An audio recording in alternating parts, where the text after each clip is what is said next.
Bismillahirrahmanirrahim. Assalamualaikum warahmatullahi wabarakatuh. Perkenalkan, nama saya Lasmi dengan nomor induk mahasiswa L131222311. Di sini saya akan mempresentasikan materi mengenai perencanaan pengembangan hutan rakyat di Desa Labuan Taposo, Kecamatan Labuan, Kabupaten Donggala. Pendahuluan. Hutan rakyat tidak bisa dimaknai sebagai kumpulan tanaman berkayu atau pohon semata. Hutan rakyat harus dimaknai dengan pertimbangan kondisi dan pengetahuan lokal.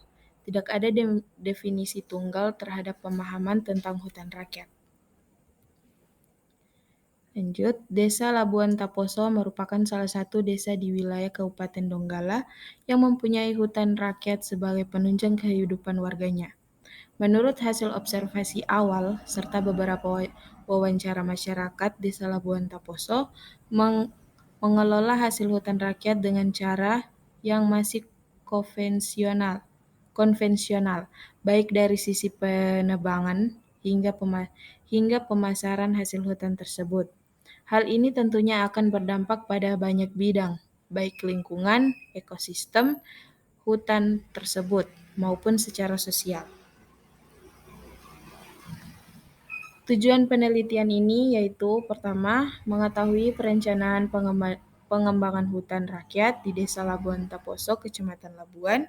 Yang kedua, mengetahui faktor pendukung dan penghambat perencanaan hutan rakyat di Desa Labuan Taposo, Kecamatan Labuan.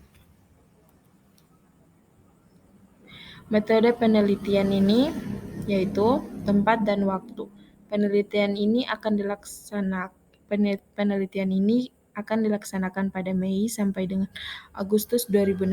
Lokasi penelitian di Desa Labuan Taposo, Kecamatan Labuan, Kabupaten Donggala. Bahan dan alat. Bahan yang digunakan pada penelitian ini yaitu lembar pedoman wawancara yang digunakan dalam kegiatan wawancara. Kemudian, alat yang digunakan selama penelitian adalah kamera sebagai media dokumentasi, serta alat tulis-menulis untuk mencatat data atau informasi dari wawancara yang akan dilakukan. Kemudian, jenis dan sumber data. Pertama, data primer. Data yang dibutuhkan dalam penelitian ini adalah data primer, yakni data yang diperlukan untuk menjawab tujuan penelitian yang terdiri dari luas lahan hutan rakyat, penguasaan lahan dan aturan-aturan perencanaan pengembangan hutan rakyat, serta faktor sosial ekonomi terkait pengembangan hutan rakyat. Kedua, data sekunder. Di samping data primer, data sekunder merupakan data yang diperlukan sebagai penunjang data primer, yaitu dengan mengumpulkan referensi yang berkaitan dengan penyusunan proposal penelitian.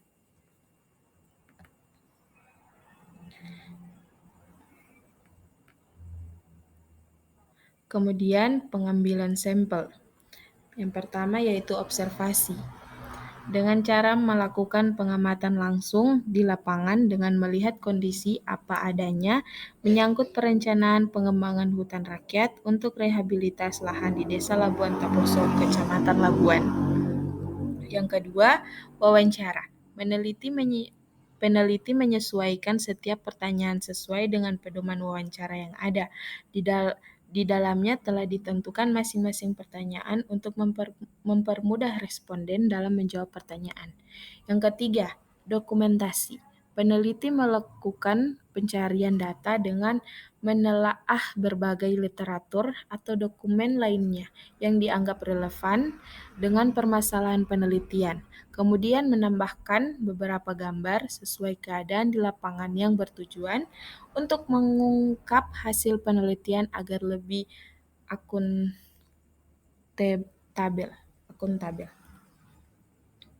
Kemudian analisis data. Proses analisis data dimulai saat data diperoleh dengan mereduksi data yang merupakan data mentah yang dicatat, direkam di lapangan. Dari hasil wawancara mengenai perencanaan pengembangan hutan rakyat di Desa Labuan Taposo, Kecamatan Labuan, Kabupaten Donggala, maupun studi dokumentasi. Hasil dan pembahasan, yaitu pertama mata pencarian. Adapun tabel mata pencarian masyarakat setempat, yaitu yang pertama petani. Jumlah respondennya 28 dan 93%. Nomor 2, wirausaha, jumlah respondennya tidak ada. Nomor 3, pegawai negeri sipil, jumlah respondennya 2 orang dan dihasilkan hanya 6%. Kemudian di sini tingkat pendidikan.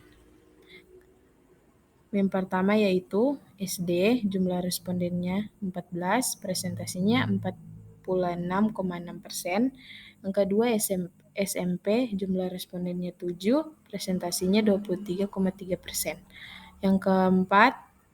Yang ketiga SMA, jumlah respondennya 7 juga, presentasinya 23,3%. Yang keempat S1, jumlah respondennya 2, presentasinya 6,6%. Yang terakhir jumlah, yaitu jumlah respondennya 30, presentasinya 100%. Kemudian lanjut, ada umur. Umur merupakan salah satu faktor yang mempengaruhi cara berpikir seseorang karena dalam umur tertentu terdapat pemikiran yang logis dan realita tentang kehidupan serta tingkat untuk berproduksi. Hal ini menunjukkan bahwa umur sangat berpengaruh dalam pengambilan keputusan dalam perencanaan pengembangan hutan rakyat di Desa Labuan Taposo. Kemudian di sini ada perencanaan pengembangan hutan rakyat di Desa Labuan Taposo, yaitu adalah perencanaan pengembangan hutan rakyat di desa adalah keinginan kepala desa dengan masyarakat Labuan Taposo untuk merehabilitasi lahan dan untuk mata pencarian masyarakat dengan cara menanam pohon yang bernilai jual tinggi dengan perawatan yang tidak begitu rumit dan memakan biaya banyak. Lanjut, ada faktor-faktor yang mempengaruhi tingkat pemahaman dari masyarakat tersebut antara lain yang pertama yaitu tingkat pendidikan yang sangat terbatas, yang kedua kurangnya sosialisasi, yang ketiga faktor pendukung perencanaan pengembangan hutan rakyat, dan yang keempat faktor penghambat perencanaan pengembangan hutan rakyat. Jadi itulah presentasi yang dapat saya sampaikan. Yang bisa saya tangkap dari materi tadi yaitu kesimpulan dalam pemahaman perencanaan pengembangan hutan rakyat masyarakat masih ada yang belum memahami dikarenakan sosialisasi pihak dinas jarang dilakukan, mengakibatkan masih adanya masyarakat belum memahami pengetahuan terhadap perencanaan pengembangan hutan rakyat itu sendiri. Sekian yang dapat saya sampaikan, lebih dan kurangnya saya mohon maaf. Wabillahi taufik wal hidayah. Wassalamualaikum warahmatullahi wabarakatuh.